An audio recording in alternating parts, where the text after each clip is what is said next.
বিসমিল্লাহির রহমানির রহিম। আজকে পড়ছিলাম হচ্ছে সূরা আরাফের ৭ নম্বর সূরার ৮৫ নম্বর আয়াত। কনটেক্সটটা হচ্ছে আগে পরে বিভিন্ন নবীদের যে রিসালাতের দায়িত্ব দেওয়া হয়েছে, ওনারা তাদের সম্প্রদায়কে কি দাওয়াত দিয়েছিলেন এবং সম্প্রদায় কীভাবে রিয়্যাক্ট করছেন, এরপর আল্লাহ তাদেরকে পুরস্কার বা আযাব দিয়েছেন সেটা নিয়ে। তো এক পর্যায়ে আসছে শোয়েব আলাইহি ওয়াসাল্লামের কথা, তিনি তার সম্প্রদায়কে কিভাবে দাওয়াত দিচ্ছিলেন, সেখানে এই আয়াতটা আসছে এবং সেটার মূল ফোকাসিং পয়েন্টটা হচ্ছে ওজনে কম দেওয়া বা প্রাপ্যতায় কম দেওয়ার বিষয়টা। আমি আয়াতটা বাংলায় যেভাবে অনুবাদ হয়েছে আমি সেটা পরে শোনাচ্ছি। তার আগে একটু বিষয় বলে রাখি, বাংলায় আসলে অ্যাকুরেটলি অনুবাদ করা পসিবল হয়ে ওঠে না, কিছু আরবিক শব্দ থাকে অ্যাকুরেটলি আসলে বাংলা অনুবাদ হয় না, হয়তো কাছাকাছি হয় আর কি। আয়াতটা হচ্ছে এরকম: আমি মাদিয়ানবাসীদের কাছে তাদের ভাই শোয়েবকে পাঠিয়েছিলাম।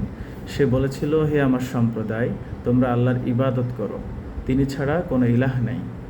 তোমাদের প্রতিপালকের নিকট থেকে তোমাদের কাছে তো স্পষ্ট নিদর্শন এসে গেছে। আর আয়াতের এই যে প্রথম অংশটা আসছে, এটা প্রথমে তাওহীদ, তারপর রিসালাতের কথা বলা হলো, তারপরে কানেক্ট করে দেওয়া হলো কাজে মাপ ও ওজন সঠিকভাবে করো, লোকদেরকে তাদের প্রাপ্য বিষয়ে ক্ষতিগ্রস্ত করো না। এখানে যে শব্দটা ব্যবহার করা হয়েছে এটা হচ্ছে তাবহাসুন।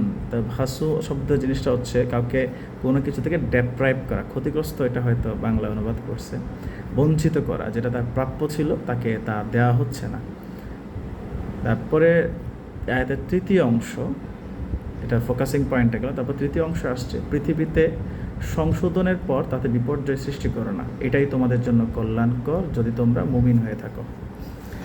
এই যে আয়াতের যদি মূল প্রতিপাদ্য বিষয়টা বলি, যে ওজনে কম দেওয়া বা কারো প্রাপ্যতায় কম দেওয়া, সে যতটুকু পাওয়ার তাকে তার কম দেওয়া। এখন একটা সারপ্রাইজিং বিষয় যদি বলি, এই আয়াতটা ব্যাপারটা এই না যে শুধুমাত্র সূরা আরাফে আছে। মজার বিষয় হলো এই সেম টপিক হচ্ছে কোরআনের 4 জায়গায় আসছে।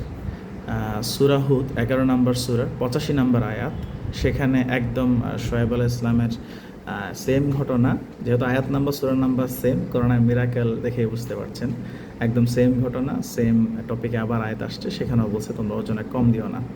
সূরা শুআরা 26 নম্বর সূরা, আপনারা চাইলে নোট ডাউন করে নিতে পারেন, 26 নম্বর সূরা 181 থেকে 183 নম্বর আয়াত, এখানেও আসছে তোমরা লোকদের কম দিও না, ওজন করার সময় পূর্ণ মাপে ওজন করো।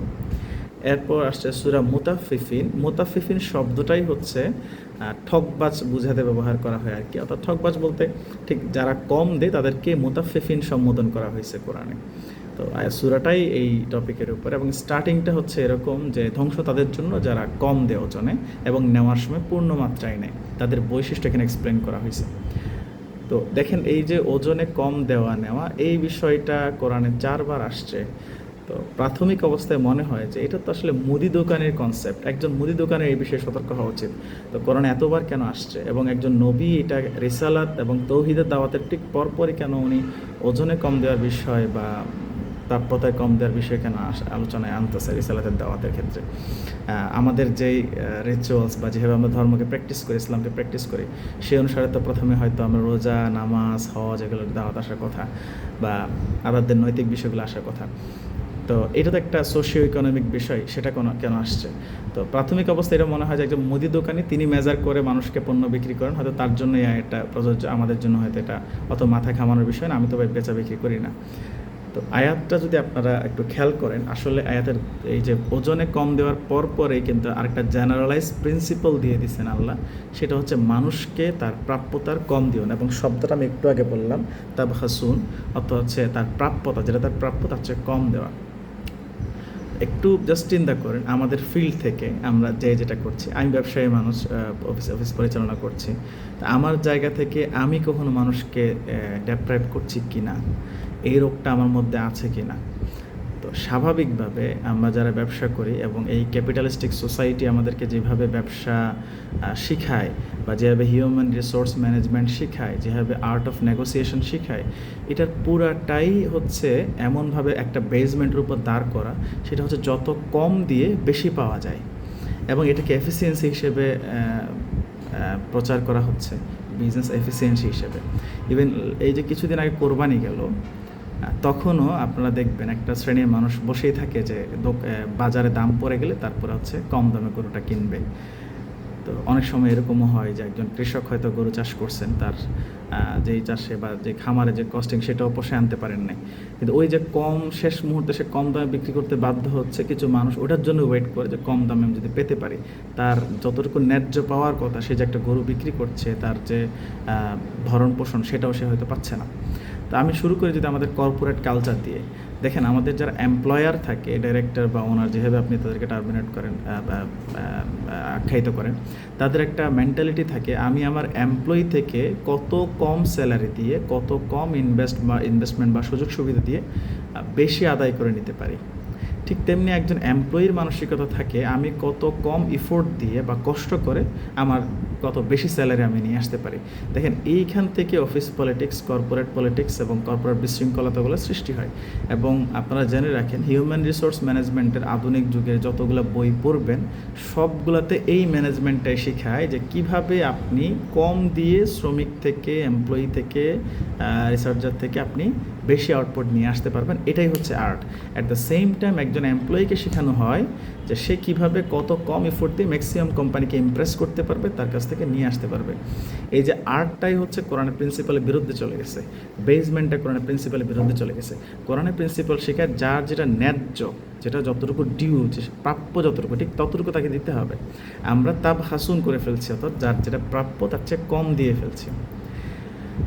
এরপরে আপনি আর্ট অফ নেগোসিয়েশন, এই সংক্রান্ত অনেক বই এখন বাজারে খুব প্রচলিত, আপনিও পড়ছেন, আপনারা হয়তো পড়ছেন এই ধরনের বইগুলো, আমিও মাঝে মাঝে পড়েছি। এগুলোতে শেখানো হয় কিভাবে কোন সময়ে কোন ধরনের ট্রানজ্যাকশন বা কোন ধরনের অফার আপনি করলে আপনি কীভাবে কম রেটে জিনিসটা পাবেন। কখনো শেখানো হয় না আপনি কখন কিভাবে ন্যায্য রেটে জিনিসটা নিয়ে আসতে পারবেন, সেটা শেখানো হয় না, কম রেটে নিয়ে আসতে পারবেন। যেমন একদম সিলি একটা বিষয়, আপনি একটা প্রপার্টি কিনতে যাবেন, আপনি হয়তো বসে আছেন যে ডেভেলপার কোম্পানি থেকে আমি যে প্রপার্টিটা কিনবো সেটা সে লসে বিক্রি করতেছে কি লাভে বিক্রি করতেছে বা কতটুকু ওর দিয়ে সেটা আপনি মেজার করছেন না। আপনি চিন্তা করছেন তার এখন ঠেকায় পড়ে গেছে, সে বিল্ডিংটা বানাইছে, এখন তার ফ্ল্যাট বিক্রি করতে হবে, সে যেহেতু ঠেকায় পড়ছে তাকে আমি যত মিনিমাম অফার করে তার কাছে নিয়ে আসতে পারি, যেহেতু সে বাধ্য এখন, সে কোনো কারণে আটকে গেছে। এভাবে আমি যে কোনো ব্যবসার ক্ষেত্রে আপনি দেখবেন, ব্যবসার লেনদেনের ক্ষেত্রে এটা একটা বিশাল ফোকাসিং পয়েন্ট। নেগোসিয়েশন করতে হবে এমন সময়ে যখন সে দুর্বল অবস্থায় থাকে। এটাই নেগোসিয়েশন একটা গুরুত্বপূর্ণ আর্ট, যে আপনি তার দুর্বল অবস্থাটা পিক করতে পারবেন। সাপোজ একজন আমাদের যেহেতু কাগজের বিজনেস, ব্যবসায় বইয়ের ব্যবসা, আমরা যেহেতু ভালো বুঝি এই জিনিসটা, যে কাগজের দামটা কখন পড়তেছে, যখন কাগজ ম্যানুফ্যাকচারার তার আসলে স্টক মেনটেন করতে পারছে না, তখন সে প্রোডাকশন রেটের চেয়ে কমে সে দিয়ে দিচ্ছে, অর্থাৎ সে ঠকে যাচ্ছে। আর আমি তাকে ঠকানোর জন্য বছরে ওই সময় পর্যন্ত আমার টাকাটা মজুত করে রেখে দিচ্ছি, তাকে ঠকিয়ে যদি আমি সেটা ওই সময় নিতে পারি তাহলে আমি জিতে যাব। সিমিলারলি যখন বাজারে সংকট আসছে, ওই ম্যানুফ্যাকচারার বসে থাকবে আপনাকে ঠকিয়ে দ্বিগুণ দামে সেটা নেওয়ার জন্য। তাহলে এখানে একটা কম্পিটিশন বা রেসের মধ্যে আমাদের ফেলে দেওয়া হলো, যেখানে হওয়ার কথা ছিল ন্যায্যতা, যে একটা কাগজের ঠিক কতটুকু আসলে দাম হওয়া উচিত, কতটুকু তার বেনিফিট হওয়া উচিত, একটা মিনিমাম ব্যালেন্সে থাকা উচিত, একটা ট্রেড অফের মধ্যে থাকা উচিত।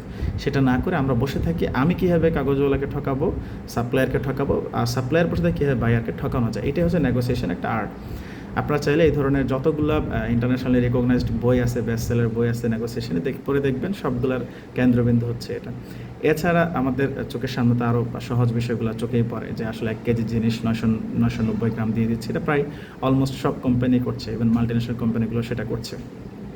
কিন্তু আরও একটা জিনিস চোখে পড়ে না, সেটা হচ্ছে আমার যেই সেবাটা দেওয়ার কথা সেটা আমি দিচ্ছি না।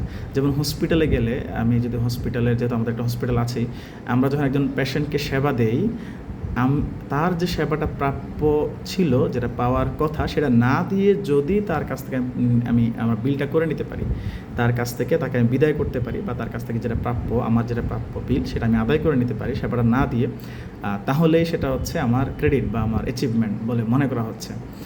আমি ততক্ষণ না অপেক্ষা করছি যতক্ষণ না আমার ব্র্যান্ডের উপর কোনো রেপুটেশন ইস্যু চলে আসে, তখন হয়তো আমি সেবাটা দিচ্ছি, মানে যেটা না দিলেই নয়। আমি চিন্তা করছি না যে আমার যে ক্লায়েন্ট তার কি প্রাপ্য, সেটা আমি চিন্তা করছি না।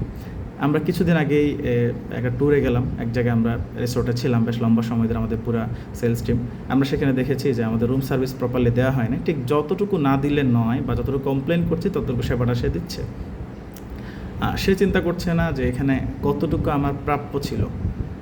তো আমরা যারা সার্ভিস প্রোভাইডার এবং সার্ভিস আমরা যারা নিচ্ছি, দুই ক্ষেত্রেই চেষ্টা করা হয় যে কে কাকে কতটুকু ঠকাইতে পারে। এই যে ঠকানোর যে মানসিকতা, এই যে রেস, এইটার উপর পুরো কর্পোরেট ওয়ার্ল্ডটা আসলে বর্তমানে দাঁড়ানো। এটাই আর্ট, এটাই বিজনেস, এটাই ট্যাকটিক্স, স্ট্র্যাটেজি হিসেবে ধরে নেওয়া হচ্ছে, যার ফলে এত রকম বিশৃঙ্খলা। ধনী আরও ধনী হচ্ছে, গরিব আরও গরিব হচ্ছে, যে বিপদে পড়ছে সে আরও বিপদের গহীনে তলায় যাচ্ছে, তাকে ঠকানো হচ্ছে। কারণ কেউ বিপদ হলে তাকে যত বেশি ঠকানো যায়, অন্যরা তার কাছ থেকে হয়তো অ্যাসেট নিচ্ছে, তার র মেটেরিয়াল নিয়ে নিচ্ছে, যত বেশি তার কাছ থেকে ঠকিয়ে নেওয়া যায় আর কি। তো যার ফলে একটা ইকোনমিক ইমব্যালেন্স তৈরি হচ্ছে। সহজ ভাষায় বললে সমাজ একটা ফাসাদ সৃষ্টি হচ্ছে, যেটা আয়াতের তৃতীয় অংশ, যে তোমরা জমিনে ফাসাদ সৃষ্টি করো না, যখন সেটাকে স্টেবল বা ব্যালেন্সের মধ্যে আনা হয়েছে।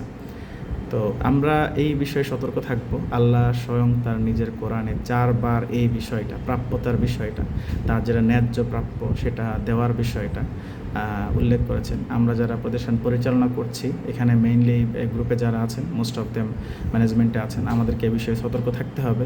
আমরা যেন কোনো এমপ্লয়ির বা কোনো সহকর্মীর বা কোনো ফেলোম্যানের আমরা প্রাপ্য অধিকারটুকু কম না দেই, প্রাপ্য সুযোগ সম্মান সুবিধাটুকু কম না দেই।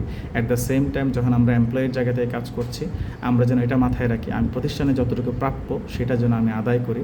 ঠিক কম কতটুকু দিয়ে প্রতিষ্ঠান থেকে আমি আমার পজিশনটা সিকিউর করতে পারি বা ইমপ্রেস করতে পারি, এটা আসলে চিন্তা না করি, যতটুকু প্রাপ্য সেটা দিতে হবে।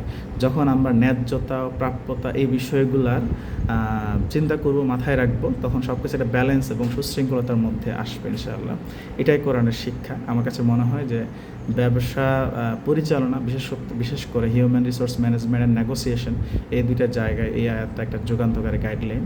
আমাদের চিন্তা চেতনার মধ্যে যে রেস আমাদেরকে ঢুকাই দেওয়া হয়েছে কর্পোরেট ওয়ার্ল্ডে বা ক্যাপিটালিস্টিক সোসাইটি, যে কে কাকে ঠকিয়ে কখন কীভাবে বুদ্ধিমত্তা দেখাইতে পারে, এটাকে বিজনেস হিসেবে দেখানো হয়েছে। আমরা এই জায়গা থেকে ঘুরে দাঁড়াই।